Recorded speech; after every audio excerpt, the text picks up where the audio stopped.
The president will be embarking on another important undertaking abroad this month to advance our interests and further strengthen our time-tested relations with Japan and the U.S., always seeking to uphold our territorial claim to the West Philippine Sea. The Trilateral Meeting will be the perfect venue for the chief executive to get more reassurance from the two powerful nations of their support to a peaceful and rules-based resolution to such issue. Alan Francisco has the full report. President Ferdinand R. Marcos Jr. is set to attend a historical trilateral cooperation with United States President Joe Biden and Japanese Prime Minister Fumio Kishida.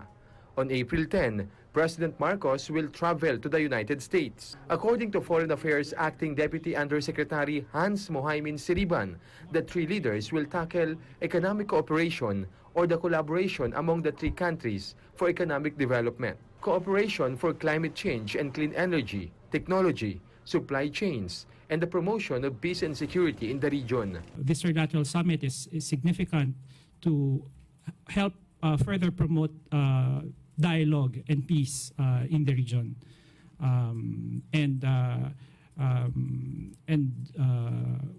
These are countries that share the Philippines' goal of promoting an international rules-based order and to promote peace and stability in the region.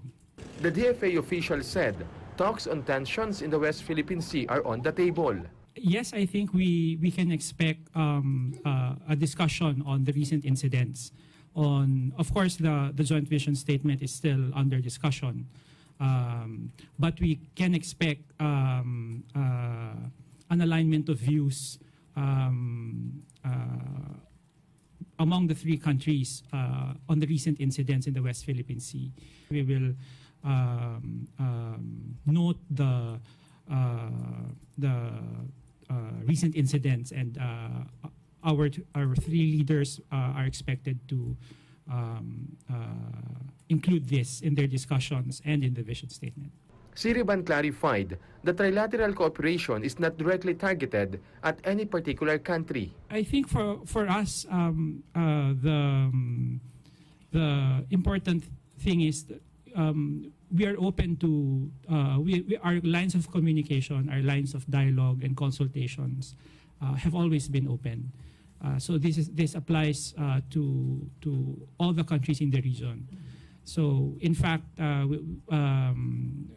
we have continuing dialogues with our neighbors, and this Trilateral Summit is one of those dialogues and consultations that we have.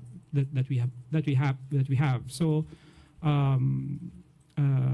our lines of communication are always open, and we keep on engaging, and we will keep on engaging all the relevant stakeholders in the region. He added the summit will advance peaceful ways to resolve territorial disputes. I think it says that we stand for the preservation of the international rules-based order, and that for us, the Philippines, our position has always been based on UNCLOS and the arbitral tribunal ruling, and we appreciate the support that Japan and the United States and many other countries have shown for our position. So I think the Trilateral Summit reinforces the importance of keeping peace and stability in the region, and to always resolve the issues through dialogue and diplomacy. Meanwhile, during the courtesy call of the newly appointed Japanese ambassador to the Philippines, President Marcos underscored the importance of peace in matters of foreign policy and geopolitics. Alan Francisco from the National TV Network for a new and better Philippines.